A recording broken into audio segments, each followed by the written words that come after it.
Hello and welcome everyone to today's Association for Manufacturing Excellence webinar titled Adapting Lean for High Mix, Low Volume.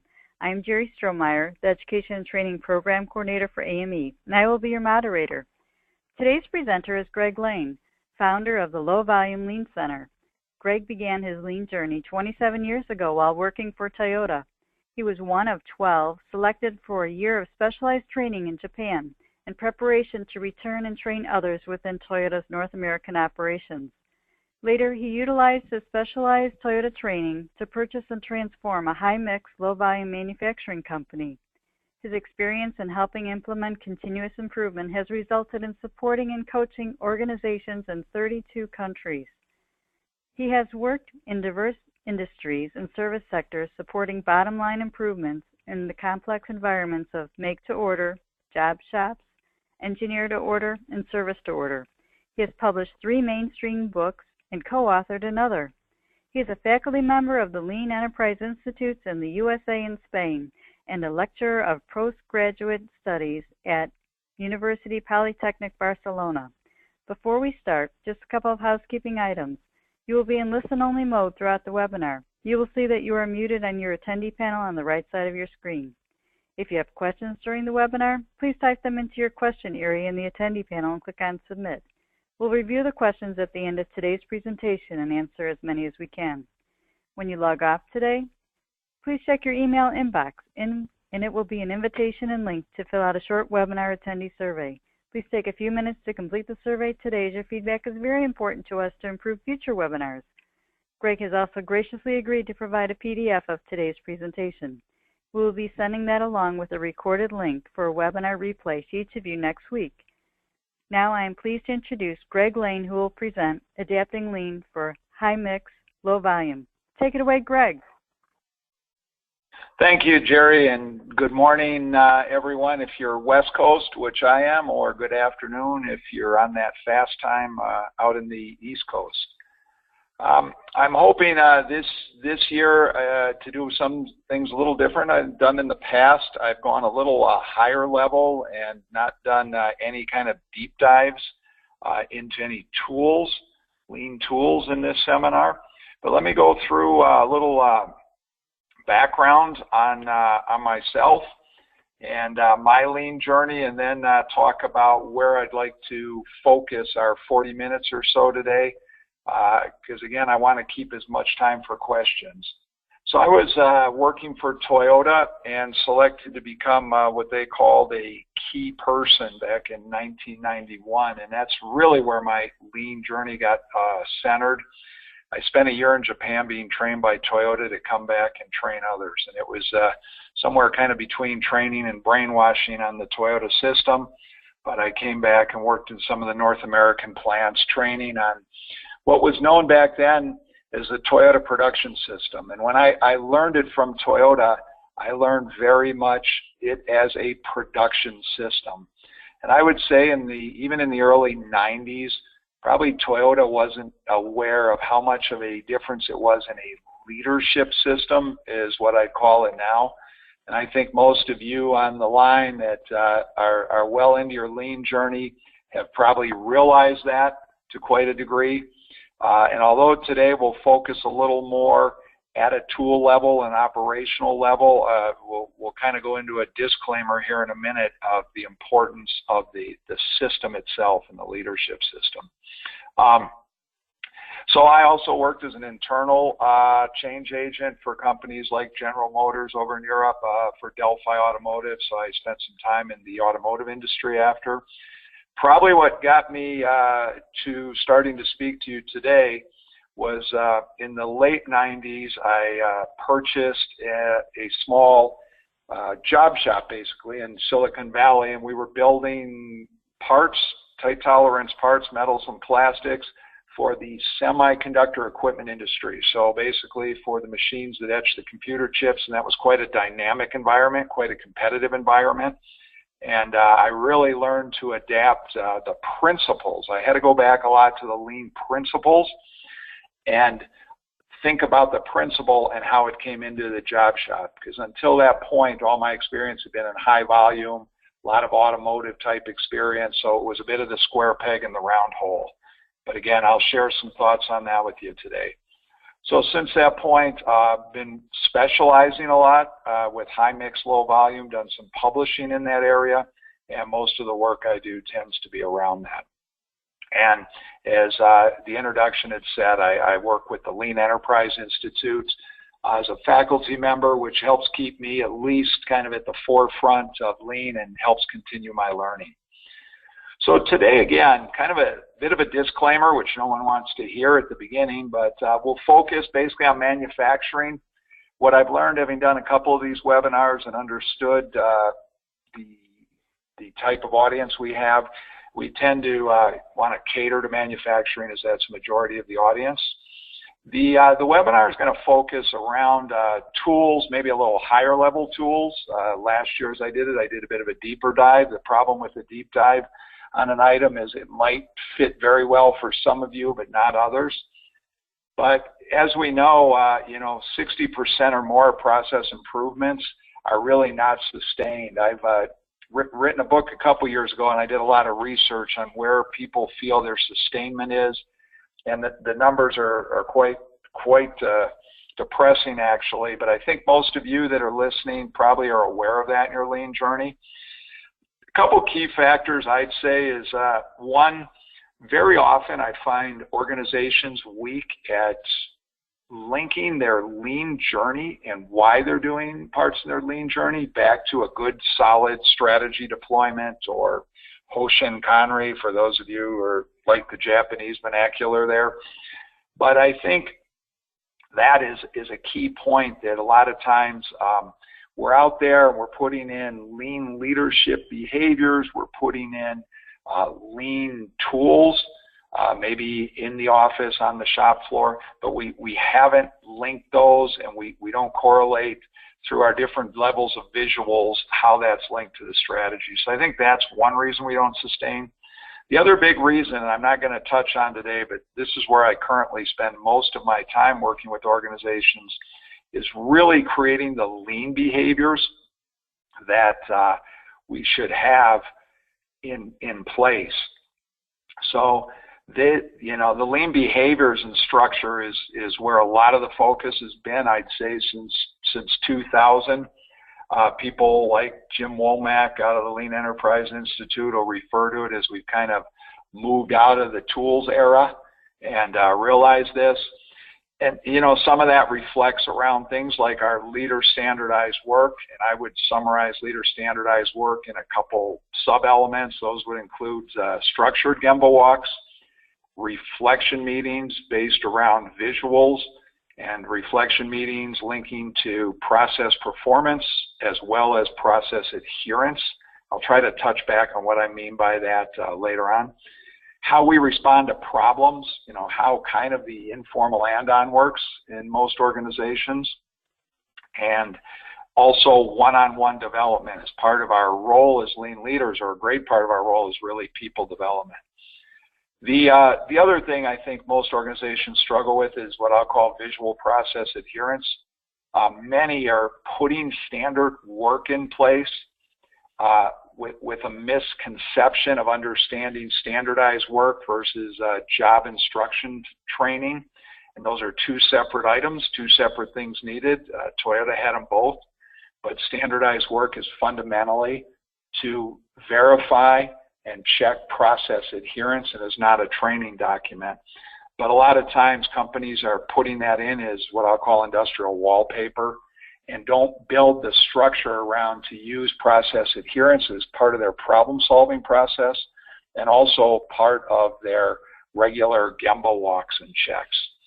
But again, I'm going to park some of that so we can just talk about tools more applicable in high mix, low volume. Again, I have one more bullet point here: accountability for developing problem solving and developing the people. So again, I think that's where we lose a lot of the sustainment, not getting the problem solving to the lowest level. And I hear a lot of companies go in and say, everybody, everywhere, every day, problem solving.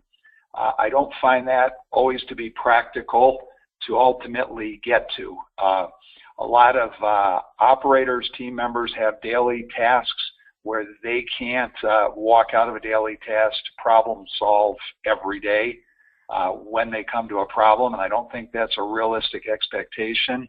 So I think as we throw those wonderful, statements out there, oh, we're going to have everybody, everywhere, every day solving problems at the end of our journey, you have to even realize Toyota never had that I witnessed. I got to work in quite a few Toyota plants, and what you really saw is, of course, the team members can't step off a conveyor line to go solve problems, and it was their team leader structure that did most of their problem solving. Team members, could get involved after hours, periodically, even on an overtime basis. They could be part of problem-solving circles, but most of their job was to communicate and scope problems. They did take part in suggestion systems and so forth to help there. But I think those are important points. Again, it's kind of a disclaimer because I'm not touching on a lot of what I've discussed in point 2, but I'm hoping a lot of your effort is there as we go into talking more specific visuals and tools in this webinar. So just a quick slide to say, why high mix would require a unique implementation method and why we have to have different considerations. Again, we always have to be much more process focused than product focused. A lot of the organizations I work, when we look at final part numbers or SKU numbers, maybe produced in a calendar year, we can be up into the thousands. The highest number I've ever hit is just over 80,000 in an organization. But when we're into numbers in the thousands of SKU numbers, of course, we always have to come back and bring that more down to base processes and product family processes. And that even affects how we write standardized work and so forth, because we're never going to develop standardized work to the level of a product in particular. We might develop it to particular steps or steps. The other thing we have to keep in mind is push versus pulling. And, just so we're always clear, people put in a lot of Kanban systems in Lean. Even last year, I spoke on hybrid Kanban systems in a webinar with AME and talked about how to put that in. But fundamentally, so that everyone's clear on the line, Kanbans are never really the Lean or the Toyota solution. That is only when you cannot build in one-piece flow that you consider putting pull in.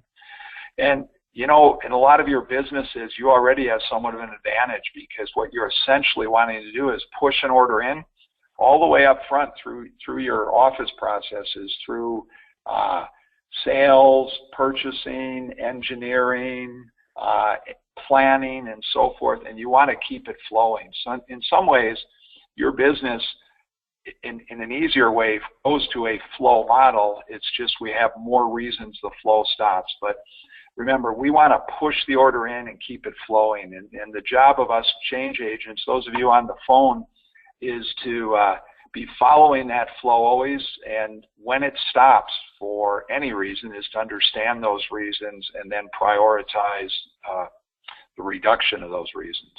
Again, our demand continuously varies. That's another reason we have a problem here. And, our lead time's always varying. And, of course, that's based on how busy you are, the model mix of orders coming in, the lot sizes of things being ordered. And the fact that demand and lead time varies lead to the point that MRP or ERP is difficult. And although there's a lot of new work done, a lot of new software out there for MRP, so forth, a lot of us lean thinkers still like to say that MRP is not an acronym for material requirements planning. It tends to stand for more wrong parts. But a lot of that is based on your ability to utilize the system to the best of its ability for a high-mix, low-volume business. So although the new software, you can go out and buy yourself software now that has capacity management, that does have a fixed cap on capacity that some of the old systems don't have. The newer software will have job costing, job tracking, work order management. But I'm going to give you a couple of hints to, even if you're in a more traditional MRP that's more apt to high volume, areas, I'll give you a couple ideas in this presentation of where you can make it work better for you. Takt time, again, a concept difficult to apply, but takt time, again, if we go back to the principle of what's our demand versus our capacity in a way, because of course takt time we compare to cycle time. There's a lot of opportunity, a lot of your businesses probably have in better planning and managing the time and putting better feedback loops in, and I will touch on that in a bit. And probably as a general statement, people are programmed to think in economies of scale. You know, we go to the supermarket, we expect if we buy more, we pay less. We probably offer our customers volume discounts if they buy more. So as we get into smaller and smaller lot sizes of the job shop and the manufacturing that stays in the higher cost countries, we're always going against our own thinking on lot size, and I think that's hard. Just before I start going into the meat of the presentation, I would like to ask you just to look at this chart. Let me explain it, and then I'll ask you just to reflect for a moment on the chart. But if you look at task variability versus demand variability, and this chart was actually drawn up by a couple of grad students that had taken some public workshops that I had done, and they had put together basically a paper, their final thesis on high mix, low volume, and I thought this was an interesting chart they wrote up in there. But if we look at the task variability from low to high in your business and the demand variability coming in, whether it's low or high, you'll probably have various products that cross those lines in there. So, if you're low on task variability, low on demand variability, you'd be very lucky and be a traditional assembly line. But you might have certain products within your portfolio or services you offer that fall into that. And then you might have certain that even hit the other extreme where your task variability is quite high or mixed and your demand variability is all over the place. And then you'd be at a complete job shop scenario. What I tend to find is most companies cross those lines and they have some products that cross, over. And, you might be more like this company A, that circle drawn in there where you have certain products, maybe a little more volume in traditional assembly, but some out in this, what I'm calling a flow shop, and others more that are built to order, even engineered to order, going into that engineered process shop category. But I think it's maybe interesting for those of you listening in to reflect where you fall in that. And I think the reason that's important is because certain methods and certain lean ideologies will work in certain parts of your business different than they'll work in others. And I think as you try to force towards maybe standardization across your business, you have to be careful with one size fitting all and really work at different tools that are fit for purpose in that specific part of your business. So, look at that. As Jerry that introduced me said, there'll be copies of this available to you, but I think that's interesting for you to think about because you can place and group different tools and even different leadership techniques in those different quadrants, and you might need to use those different tools and leadership techniques different in various parts of your business. So I want to just talk about a couple tools for two scenarios. So if I look at this chart quickly, and let's say these are days of the month going across the bottom, so we're starting it with the 2nd of the month, 3rd and 4th, imagine are a weekend, the 5th is a Monday. So I've got days going across the top, and I'm showing a couple things on the axes. So you can imagine going up, I'm looking at volume ordered, but I'm also looking at that in demand, let's say hours it's loading on a process or various processes within your business. So you could imagine on Friday, the 2nd of this month, I've got demand or orders that I have to process that day for 4 of the blue units and 3 red units, whatever those might be. And the proportional stack of the bar height is proportional also to the demand in hours. So of course, the taller that bar is, you have a lot of demand that day, and then of course it might exceed capacity. And then if you also imagine the solid colors are maybe your runner parts, or some of you might call them your A parts, or even if I took a real stretch, maybe a few of you can even get to talking about stock parts. So the solid colors might represent stock, and any of the hatched bars on there, or the bars with the dots in, might represent real strangers or one-offs you build.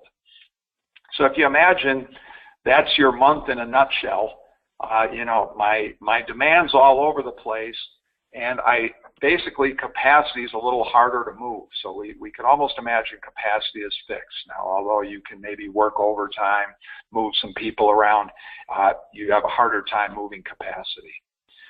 So we won't get into the discussion today of how you might be able to move demand around and what, you know, all the things that might be leading to that, you know, demand changing quite a bit day per day.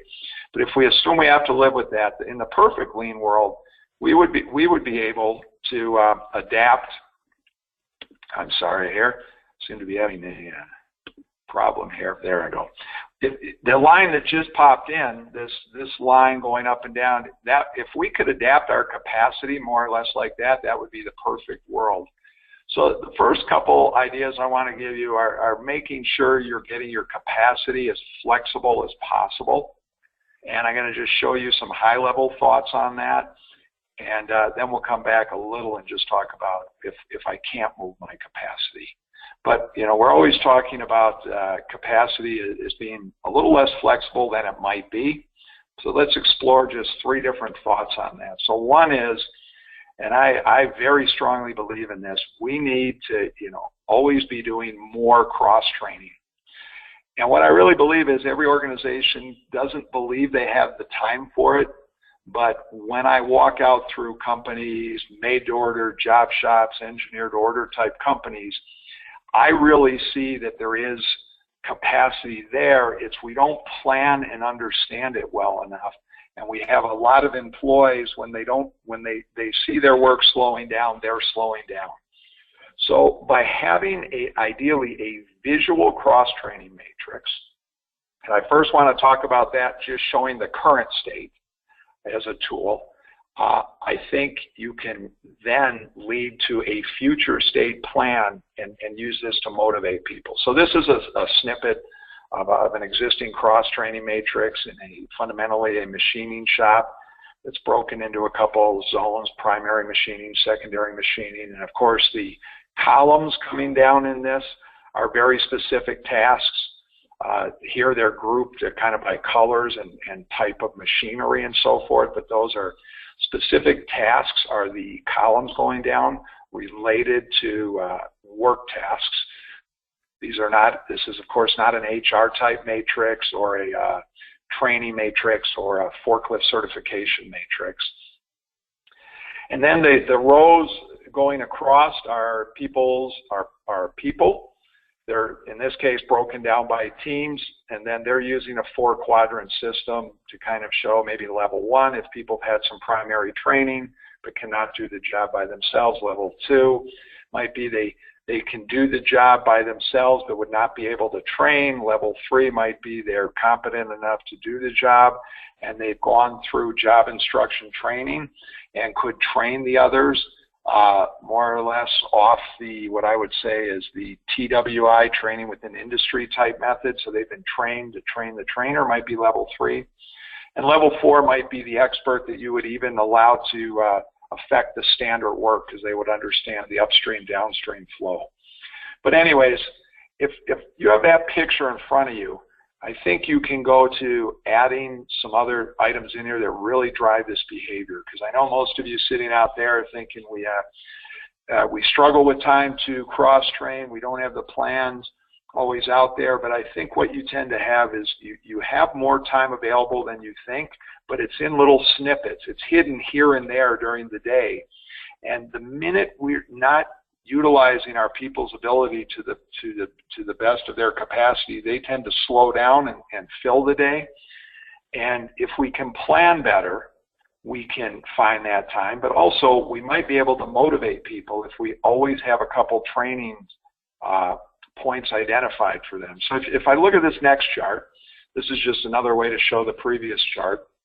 But what I've started to do on here is the black and the white circles are basically current state. But where you see it highlighted in green, that's showing future state. That's showing a training desire. So I want to train somebody to a certain level.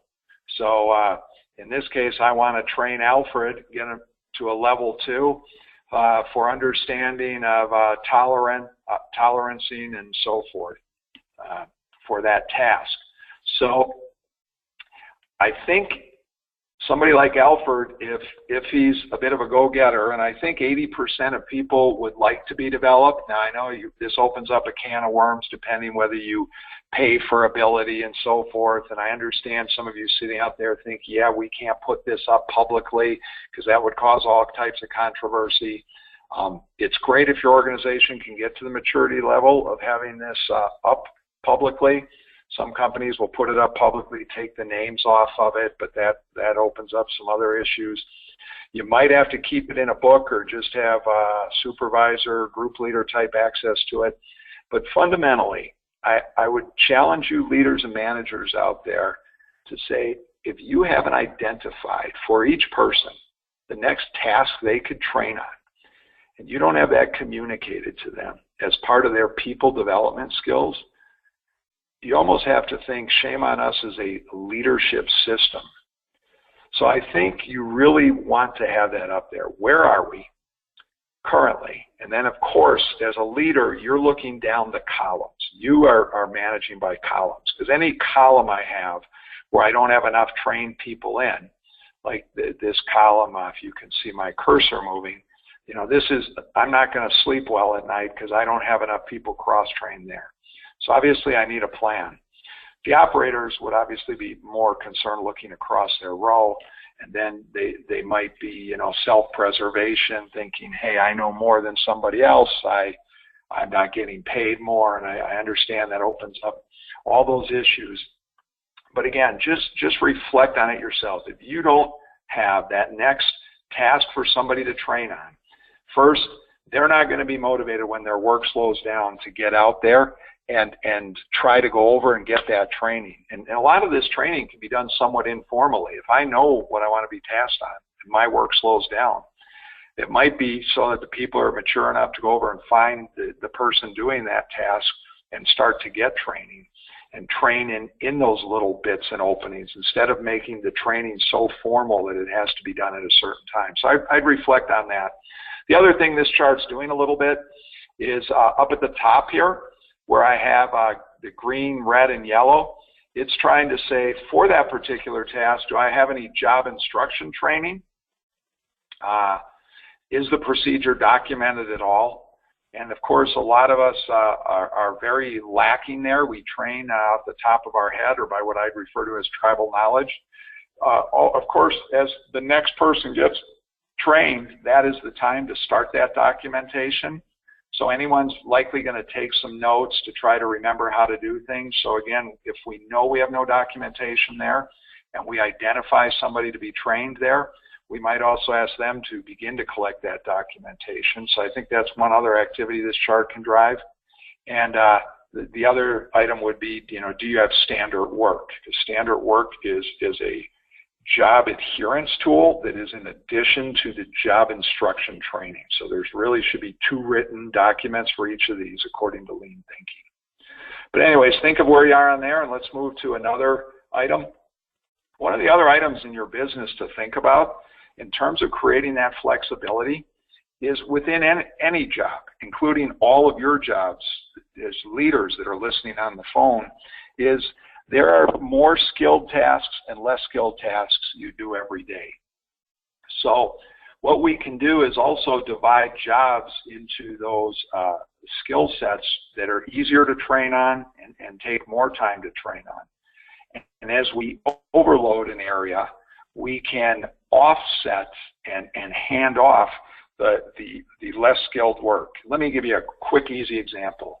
If I take a certified MIG and TIG welder that has to do welding to meet certification levels and so forth, so it's very critical safety-related welding. Of course, training up a new MIG and TIG welder is quite a bit of effort, investment, and work. But if we think in general about what a lot of welders might be doing, they'll also be doing things like locating and fixturing up parts beforehand to get ready to weld. And often they'll be doing some of the cleanup and grinding afterwards. So if you just take that front end of the job, back end of the job, those are things other people can step in and do. So depending on my workload, depending on if I can manage my bottleneck in real time, I can take those parts that take less skill and back those off. And again, what I'm looking to do here is I'm up in this top of the graph, I'm trying to be able to move my capacity, that black line, a little closer in line with my demand. So this is another way to do it. I mean, even if you think of it at a hospital level, any of you going in for surgery don't want to hear this, of course, but if you think of the, the specialized surgeon, they're not in the room during the whole surgery. The intern's doing part of the prep work and part of the close-up work. So it's the same idea that's been done in hospitals. But what I'm trying to show here in these stacked bars is for any operation related to time, there's probably elements, work elements within there that require less skill. So you can almost write the work elements of a job and shade them, or where I've kind of shaded these different elements showing the ones that require less skill. So again, other options to think about. The beauty of all that is it tends to get you and force you to spend more time focusing on understanding the job itself. I'm going to move along just a little quicker. Last item with understanding workload is the idea of feedback loops. So I see a lot of processes, and I'm taking a sales forecasting process here. But one of the things that I learned at Toyota, and Toyota being Japanese, they do a lot more reflective learning and reflective thinking. And of course, that's what we're trying to structure in with Gemba walks and more visuals as you're into, that focus in your lean journey. But, I go in all the time, see quotation processes in high mix, low volume that have no feedback loops. If you think of how important quoting is in your business, and if you're not feeding back to the quoter, measuring times, for example, they quote labor times, and we don't measure quoted against actual and give that feedback, first of all, we're never going to improve that process. So one of the things to ask yourself in any of your processes is what kind of feedback and learning loops do you have? So quotation process is always an interesting one to pick. Sales forecasting is interesting. And that's what tends to build our standard work better. It adds more checklists, more of those aha moments and gotchas where we learn better. So as lean thinkers, we should be out looking for that, and that can make for process improvement and creating more flexibility. So now I want to just take a couple minutes when we're working to create more flexibility, a couple other considerations. MRP and ERP, kind of the garbage in, garbage out of the black box is what I want you to think about, because I see a lot of people using their ERP systems not to the best of the abilities, and I know there are sore points in a job shop. Some of you have maybe invested in some of the better software that's out now, the more flexible software. But I think even those of you who have older, more traditional systems, first of all, think of how many workarounds you have in that system, how often you're scheduling, really in Excel or something, and how little you use the system. But let's talk of a couple points you might want to check in the system, okay? And then I do want to touch on also just the cost of inventory. So these are kind of my remaining points.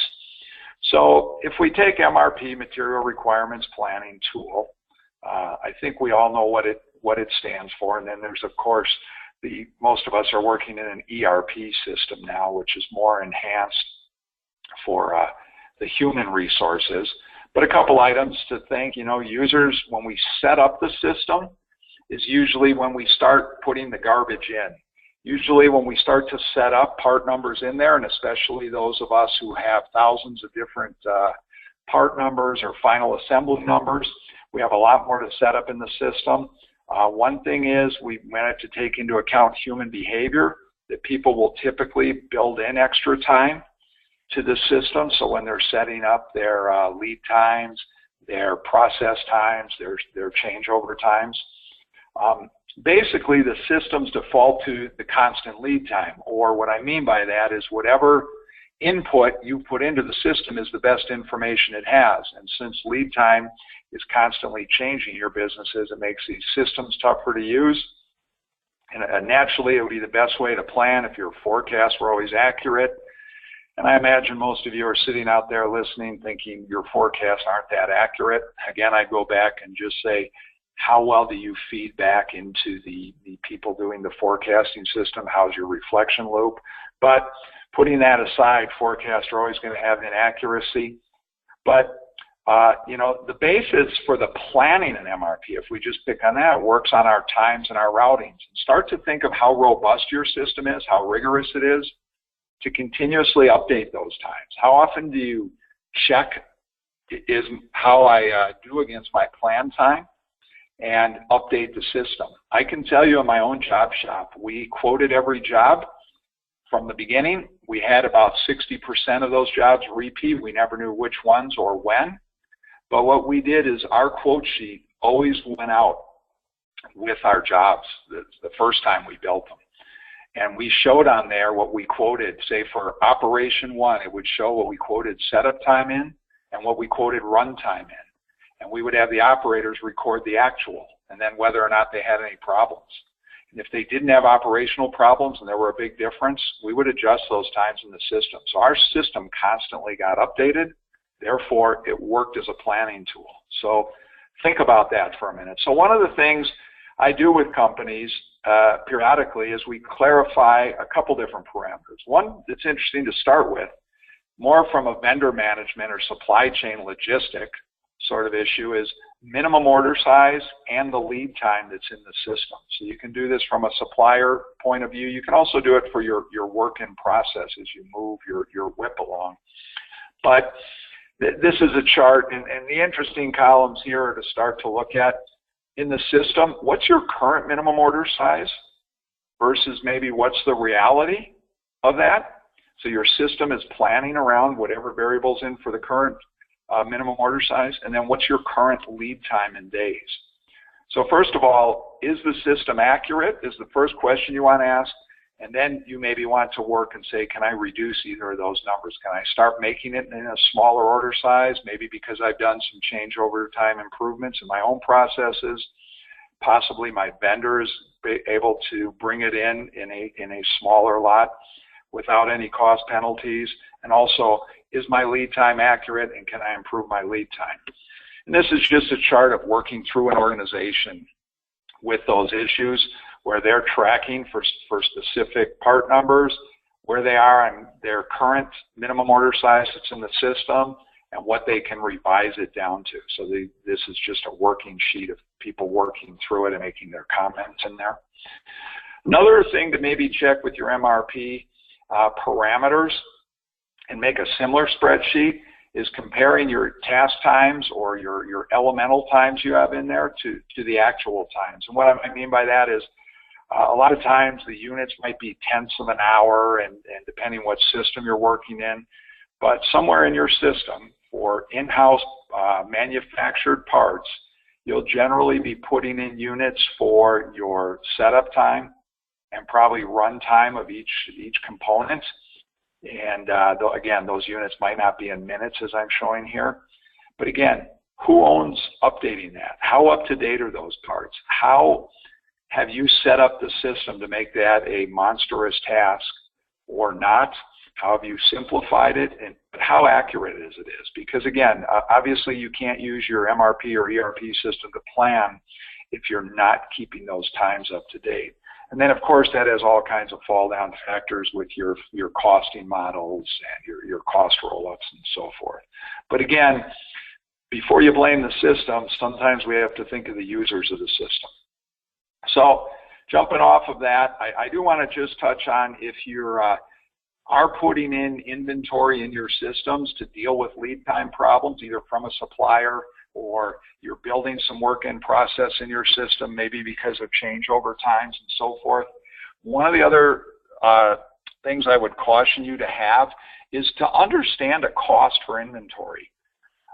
So you can understand kind of as you maybe put in a hybrid Kanban system, some of the things I talk about in my books and how to design those systems, you can weigh the cost versus the benefit of that. Because naturally, you're usually trying to reduce your lead time. You're trying to increase your on-time delivery. With putting some inventory in, becomes very complex in your system. You would probably just put those in for what I would define as runner parts, kind of the Pareto theorem on the 80-20 rule. But those parts that are more repetitive, do it for. But again, what's your inventory cost you? And it's a lot more than the cost of capital. And I want to just give you some general categories as I experience with this. There's the cost of your money. These are some typical values. Now, cost of capital fluctuates with interest rates and a whole lot of things, but there's your warehouse expense. And what I'm starting to show is percentage values as an annual carrying cost. So if I have $100 tied up in inventory, whether it's raw materials, WIP, or finished goods, 6 to 8% of that $100 or $6 to $8 per year is what it might cost me. My warehouse costs can be between 1 and 3%, freight costs, physical movement, and so forth. And I generally find inventory will cost most industrial manufacturers in the United States somewhere between 15 and 25% when they fully burden it. But again, that's a number we probably want to know as we go forward with these systems. So if we're going to buffer things with inventory, whether it's our supply base, because I know a lot of you don't have a lot of influence with your suppliers because you're the smaller fish in the bigger pond for them. You also need, though, to understand what it's costing you to buffer that. So as you make your purchasing decisions and so forth, you have this number. I'm showing how this number can be really bizarre and different in companies. I was working through with an explosives manufacturer in Europe.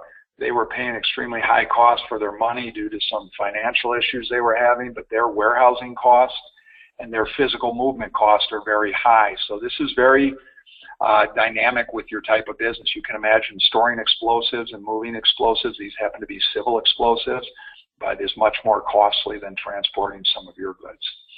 So final consideration, I'm wrapping up.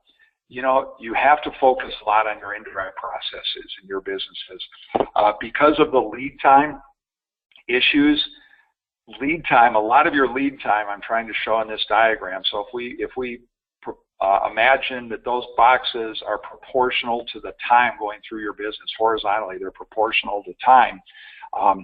If we look at the gray box, order fulfillment for a lot of companies can be 2-3 weeks or something like that, and their total lead time can be 4 weeks to 2 months. We have to focus a lot of our time on the front end of our business, okay? And we also have to remember proportionally from a cost point of view, your businesses, other than the direct materials and the direct labor, which you can probably account for pretty accurately, this whole G&A, general administrative numbers, kind of down in this bottom of this pie chart, are a much bigger proportion of your cost. And again, they're a big proportion of your lead time. So that is an area you should be focusing on quite a bit throughout your lean journey and not stay with a heavy concentration on operations. And just to close, you know, how that should start to look is we should have the same visuals in our office processes as we do on the shop floor. So this is a engineered order company building large systems. This is their engineering department around their morning huddle meeting where they're looking at the jobs they currently have running, the different status things are in, and where they are ahead or behind. So this is a very short stand-up meeting. But start to reflect on your own office, thinking, what do you have? How easy is it to understand the status of that that process? Is engineering ahead or behind? Where are they ahead or behind? How can you ask a good question? How does your Gemba walk center as you go through that process? So that board, I'm showing in a little more detail here, but they're showing their different process steps. Those are the columns going down from left to right. And the rows are the different jobs that are currently running. and the red is showing where things are in delay and so forth. And there's different dates in and all, but let's not worry about the details of that board. The high-level question to be reflecting on is how visually managed are we? Because visual management is such a strong part of that leader standard work. Those reflection meetings, Gemba walks, one-on-one development, my process adherence checking. So if something's in red, that gives me maybe the reason to go observe some of the processes involved in that, check my standard work and process adherence. So I know I've spoken very quickly. That's it, wrapping up for me. Just throwing a slide up there. I'm not really trying to sell my books because the publisher makes most of the money, but just letting you know there's some books I put together that are out there. And I think at this point to take any questions that are out in the audience. Great. Thank you, Greg. And as Greg mentioned, we'll review any questions. So if you do have any questions, please submit them on the right side of your screen. And here's one. What are some of the most prominent roadblocks caused by leadership in high mix, low volume? So to answer that, let me just touch on two points. There's probably a lot more I could go into, but while we're waiting to see what other questions come in, I would say that not having standards, and I think where most high mix, low volume organizations struggle is with standard work. So standardized work obviously has to go upwards towards product families, or we have to standardize at a task level, and one product might be a mix of tasks. But I think a lot of times people take the easy road out and don't try to develop standard work, or don't really look at how they could do that because of the high mix of part numbers. And it's so important as we put in our lean leadership behaviors, because other than standardized work, of course, is the basis for all improvement and that whole baseline in lean thinking. It's also such an important part of where our Gemba walk should ultimately focus. So when we see a problem in our Gemba walks, we should want to have a desire to go up and watch that process where the problem is occurring. First of all, to check, do we even adhere to our own process? And for that, we need this standard work document, which is very difficult in high mix, low volume, but it then becomes difficult to implement all of our lean leadership behaviors. And then very quickly, the second point I'd add in there is I don't think enough people just go back to ask what the principle is with that lean element and how it might look or feel different in the different parts of their business and the different characteristics of their business. So, for example, takt time is such a difficult concept to apply, and people keep trying to go back to the equation and factor in what's my time available divided by my customer demand. But in a lot of your businesses, what your takt time really is, because takt time is purely related to the customer. And I would challenge you to think, once you quote a job and you get the job, whatever time basis you used in your quotation really becomes your takt time, because that time was commercially accepted by your customer, and that's all you have to manage against at that point. So I would challenge you to think about that in terms of how to manage there. Go back to the lean principle and then think how it manifests itself differently. Okay, great. And I see that you saw that the screen had changed on us. So we do have a few more questions. So another question is, what considerations are there for long cycle times of 6 to 12 months? Yeah, so when we're managing big capital equipment items and these 6 months or so, a couple things we first want to see in our visuals. We want what I tend to call process cards that I've published a little on. So we have to look at these bigger steps and understand where they are. So a lot of times we'll use a process card per unit, and that process card will show the steps that particular unit goes through sequentially, and it'll show it to a rough time level. That might be per day or per week. It obviously won't be per hour in that type of time frame, but we still have to very visually understand out there, what did we plan to get done? What did we actually get done on that unit? And again, we might be managing more day per day or per week, but we need to see that. The other item is, as we break that into those bigger pieces, that's what our standard work breaks around. So it definitely is at a higher level that all of our tools go to, but we still tend to see that we use Microsoft Project and all these other back office tools in a way to try to manage that project. And there's always a level of frustration because the delays become bigger on these longer term projects and so forth. But I think maybe some of these simple tools I talk about in my books, like progress cards, is a visual way to do that. And you'll have sub-progress cards in the departments. I know I didn't touch on it today, but I have a lot of examples of systems manufacturers and a lot of the new visual tools they tend to use and so forth. And I don't have that published in any of my books. Some of the Lean Enterprise workshops and some of the workshops I've done for AME, I delve into more detail, so I can't quite share that with you at this point. Okay, and I guess the screen went dark on us again. But yeah, I'm working with that. I don't. No problem. And our next question is, how can I convince management that this is the solution for our organization? Yeah, though that's always a great question, and I, always working with that out there. So I always think, of course, one of the the obvious things we do in Lean is we try to get permission to work within a pilot area, and we try to get kind of special concessions for that pilot area. And a lot of that is we have to force a little more stability in there. A lot of the times we can't follow standards because there's not enough stability in the preceding processes. We have to artificially create that. But we also need to find some areas where there's a bit more of a believer in the system, because for those that got to see it working and come out of it, it's easy to believe and take that leap of faith.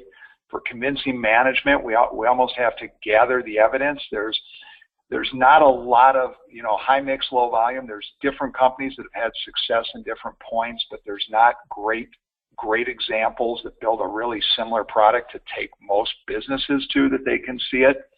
But I think we have to try to set up some of these Gemba walks and let people see if they discover new things. So we have to set up visuals. If we normally we value stream map, we identify pulse points in the value stream map that we build visuals around. But what we really need to do is get our leaders to do some standard Gemba walks and then reflect with them, did they really see anything new in that? Could they become more involved in problem solving, and really let them learn by going? So it's a bit of, baptizing by getting in the water. But I agree, it's hard to take leadership teams, and I'm working with a company now where we're finding the person that does believe the most and getting them to take some steps so we can convince some of the non-believers. But it's building and getting that traction somehow. Okay, great. Our next question is, could you talk more about standard work versus job instruction sheets?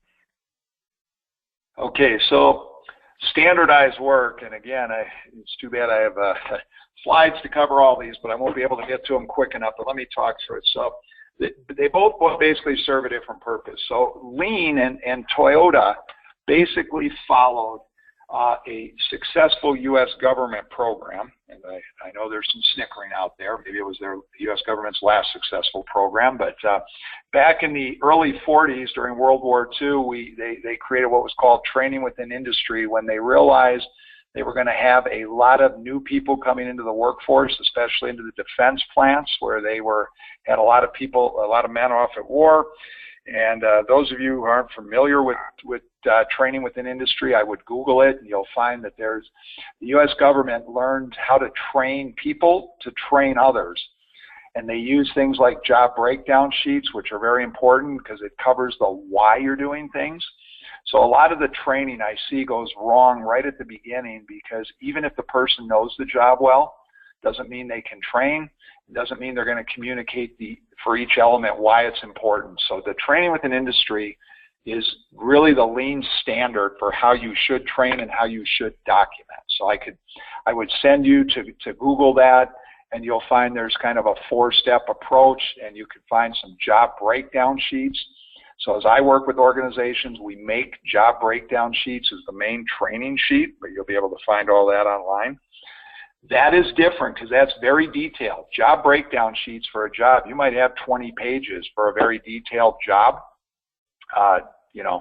So a job breakdown is going to go into all kinds of detail with the who, what, when, where, why, the pictures of how to do each step. And that's fundamentally different. Where standardized work is based around an individual operator, it's usually one page, it's at a higher level, and it really is covering the sequence you work in, whether or not there's any quality checks there, any key points in terms of safety, quality, and so forth. It usually includes timing, but it is not a training document, so to say. Of course, it can be used during training, but it doesn't have the level of detail. It's a high-level overview, and its real use is to check process adherence. So there should be no expectation that you could take a standardized worksheet and train someone because the detail's not there. On the other hand, the job instruction training is the documentation with all the detail I would use to train someone. But again, you can Google and explore that a little more online, but there is a need for both sheets, and they serve two fundamental different purposes. And what's real important about having the standardized work is it becomes the baseline for a lot of the Gemba walk and the reflection meetings when we're problem solving out on the line. Okay, great. We've got a couple more questions. The next one is, on one of your slides, you showed a job shop versus flow shop and 2 other descriptions of different low-volume plants. Can you explain this more? Yeah, so let me go back up to that slide.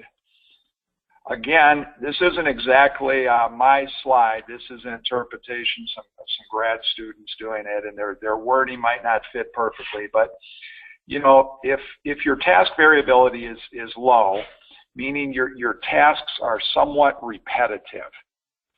And again, you'd have to define what somewhat means. Of course, they can be very repetitive, like in a high volume plant, to medium repetitive, where you build some of the same parts each week and you build some similar parts.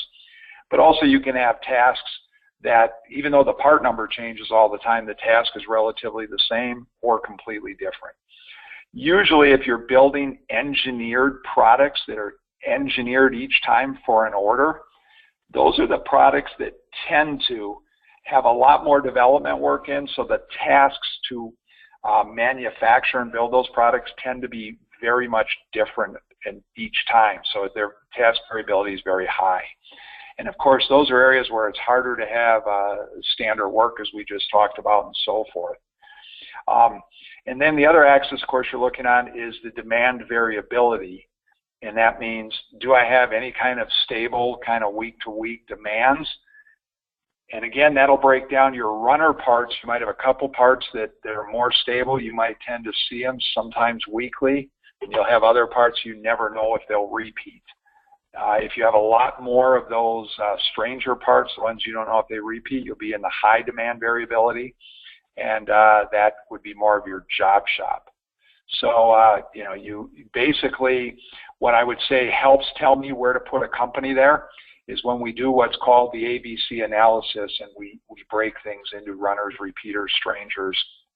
And as I do that with the organization, when we start to understand how many parts quantify and meet the criteria of an A part, that then tells us where people fit in there. So there is some analysis that can help place you in there. Okay, great. Well, thank you for your questions. Unfortunately, we've run out of time for additional questions, so any questions that we did not review, I'll send them to Greg and email back a response to you. Thank you for your participation and understanding. Greatly good, engaging questions today. And thank you, Greg, for a very insightful presentation. This brings our webinar to a close. Our next scheduled webinars is a series of 4 webinars starting on Thursday, October 6th, titled The 5 Principles of Lean Thinking with Richard Evans. Please visit AME.org under the AME Events and Training tab for more information and to register. Please join us in Dallas, Texas from October 24th through the 28th for the AME 2016 International Conference.